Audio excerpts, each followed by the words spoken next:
Enjoy the little things in life, for one day you will look back and realize they were the big things. Hello, everyone. Hoping that all of you are healthy and happy.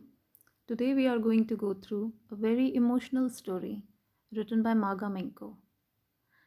And when I'm making this video, I am suddenly reminded of a dialogue I heard somewhere. It says, "Try as we might, happy as we were, we can't go back." And in this small dialogue is the summary of life. The past is filled with memories, the good ones, the bad ones. But we just cannot go back. We can be nostalgic, we can be sad, we can be happy. But we just cannot go back in time. We have to retain those memories in our heart, and with a happy or with a heavy heart, we have to move forward. We have to move on. And this story by Maga Menko, The Address, focuses on this particular notion that life has to be lived by those who are alive. And for living the life, one has to come out of the clutches of past. And that is why they say that your past should not decide what your future is going to be. So it's better to move on. Well, this beautiful story is written by Maga Menko, and it's a pseudonym of Sarah Menko. She was born on 31st March 1920, Dutch journalist that she was, and a writer. Her real surname was Menko, but an official accidentally switched the first vowel, and that is why we learn that her name is Maga Menko, though it is Maga Menko. She grew up in a family of five in Breda. Unlike her sister, brother, and parents, she went into hiding during World War II. In 1957, she made her debut as a writer with Bitter Herbs, the laconic and devastating story of a young girl who escapes through a back door when her family is arrested and ultimately discovers that she has lost everyone close to her.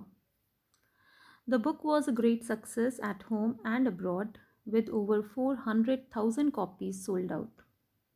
And then she wrote many other books like The Other Side, An Empty House, The Fall, The Glass Bridge, Interference, and then a collection of stories also. And she was awarded many times for her writings. And once upon a time, a jury member said that without psychologizing, without resorting to pathos or pretension, she enables us to understand and fully engage with an inconceivable reality. And that is her style. She presents the reality in its truest form without without expanding it, without going for exaggeration. She presents everything in a very simplistic manner. And this story is no exception. And while you will read it, you will understand that how, in a very simple and real manner, she has presented all the scenes, all the characters, and their behavior. These are some of the books written by her: The Other Side, The Glass Bridge, Bitter Herbs, and many more, of course. Coming to the theme of the story is a touching account of a girl who goes in search of her mother's belongings after the Second World War in Holland. But even after finding what she so much wanted to touch, to see, to feel, and remember, she leaves everything behind as it could not bring her dead mother back. She decides to move on and live with only memories of the former times. The address that held so much importance till she visited that place lost its value, and the girl realized that it could get her nothing but pain. So, when we talk about the address, it is the address where all her mother's belongings are. So, let's delve into it much deeper in the form of the summary, and here it goes. The narrator was at 46 in Marconi Street, the house number 46. She was the daughter of Mrs. S. She pressed the bell. A woman opened the door. She looked at the newcomer searchingly. She was Mrs. Dorling, the owner of the house. She introduced herself. The woman's face showed absolutely no sign of recognition and kept staring at her in silence. She realized that perhaps she had rung the wrong bell. But soon her doubt was set to rest as the woman was wearing her mother's green knitted cardigan. She was at the right place. So she was confused after going through the reaction of the owner of the house that she might have rung the wrong bell. But then, when she noticed that that lady, Mrs. Dorling, was wearing her mother's cardigan, that time it struck her that yes, this is the right address and there is something wrong with the lady. I haven't committed a mistake. So, a cardigan is basically a woolen sweater that you can fasten at front with buttons or a zip. But the woman refuses to recognize the girl at all. The girl asked the woman if she still knew her. Mrs. Dorling replied that she did not. She stood there dumbfounded.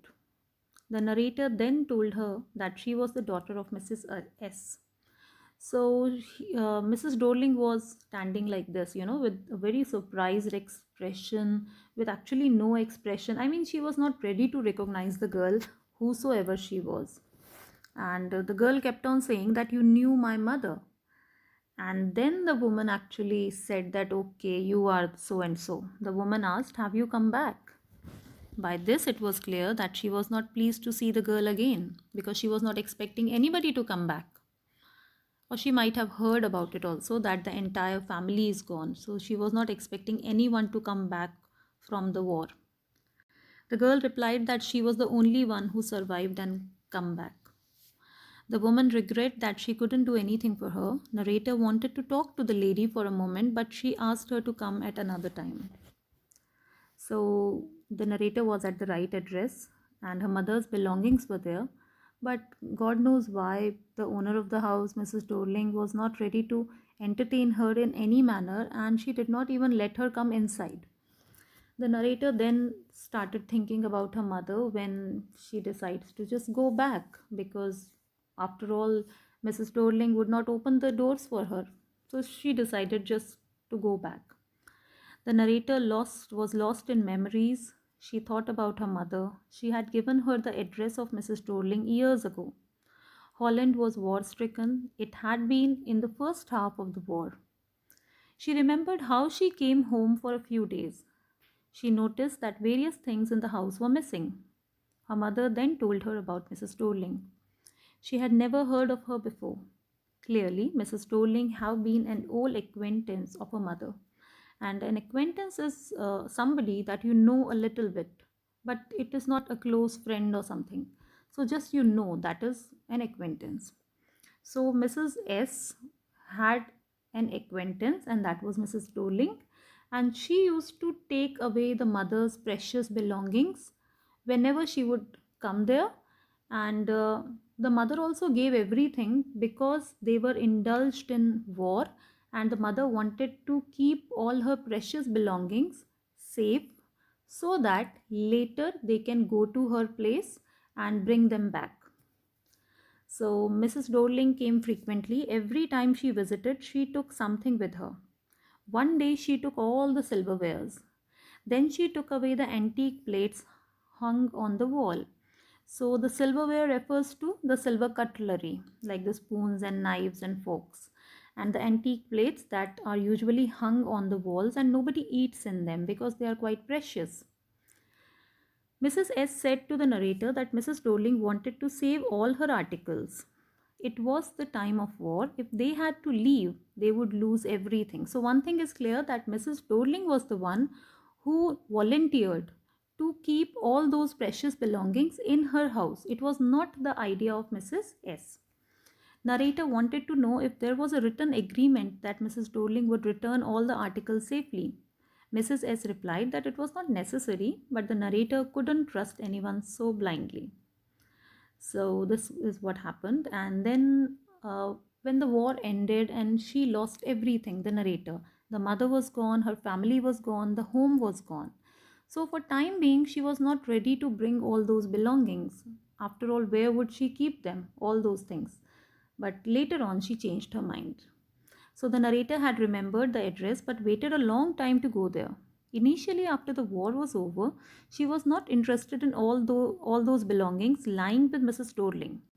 She was afraid to see the things that had belonged to her dead mother. She did not want to see their belongings lying in Mrs. Dorling's house in boxes and cupboards and needing to be put back in their old places again. She was scared that the things might make her very nostalgic. But gradually, her life became normal again. And one day, she became curious to know about all the possessions. So she thought that the things, those beautiful belongings, might be put inside cupboards and in boxes, and there is no more home.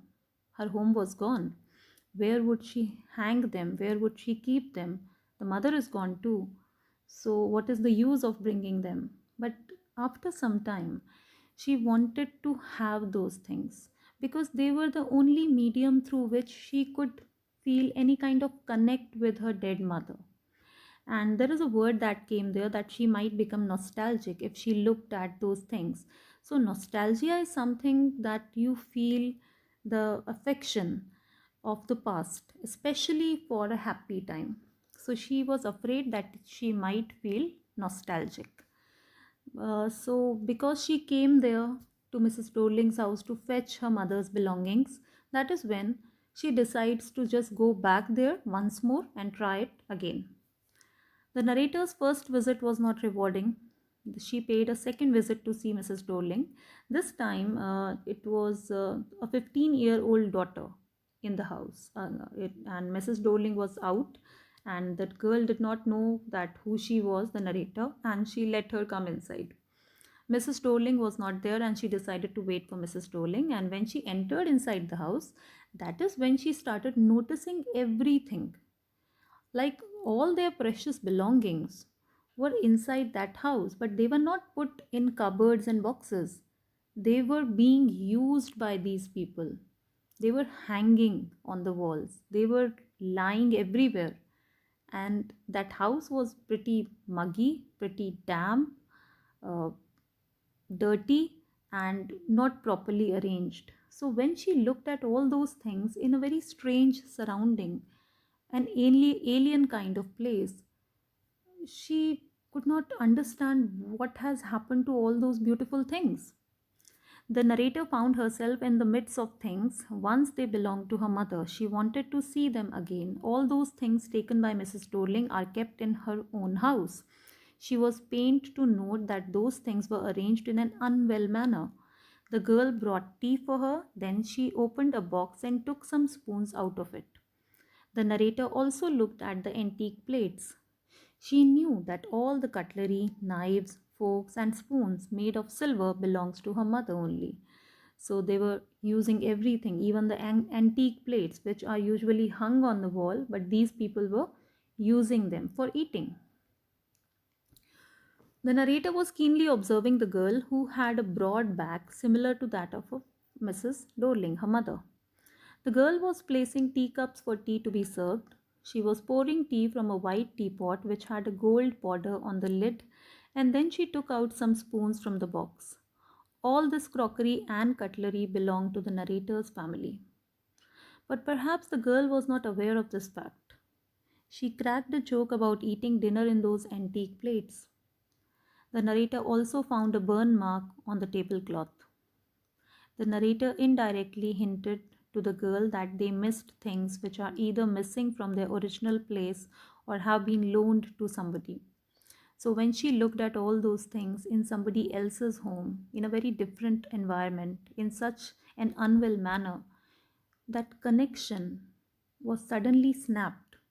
She could not connect to them, and through that, she could not connect to the mother.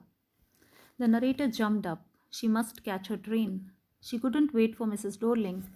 She came out and read the number. It was 46 Marconi Street. The address was totally correct. But now she wanted to forget the address. She resolves not to go there.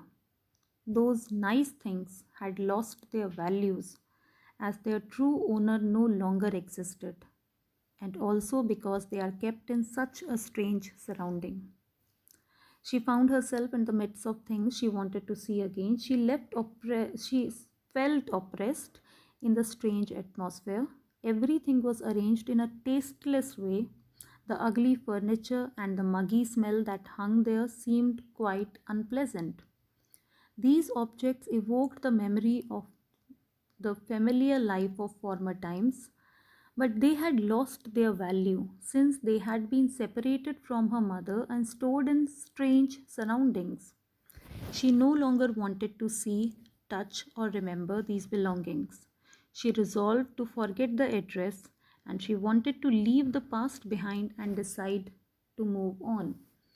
So, when she realized that these nice things, these beautiful things, would never bring her mother back, and she could not go back in time to, and these things, when she would think about these things, these belongings, the teapot, the tablecloth, the antique plates, the cutlery, now she could not take away that picture, the picture in Mrs. Torling's house, how they were used. So they lost the connection instantly. Now they were connected to Mrs. Dorling's house, and the image won't go away. And obviously, the owner of these wonderful things were gone, and she realized it all, that it is of no use. The mother is never going to come back. These things are never going to bring me any happiness. So let's just leave everything behind and let's just move on. And it would have been a very difficult decision for the narrator to move on and letting go of something that you wanted. But still, she did. It would have pained her a lot.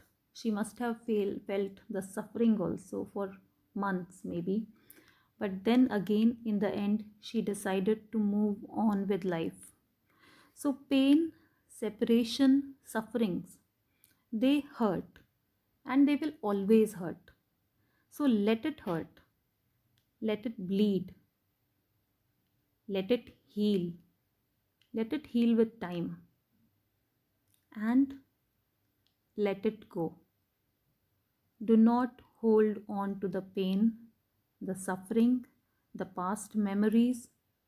You have to let go of them, accept the reality, and move on. And that is the lesson of this chapter. And I believe that you will understand the lesson of the chapter with all the minutest of the details. And hoping this, I would like to close the session for now. Thanks a lot for your time.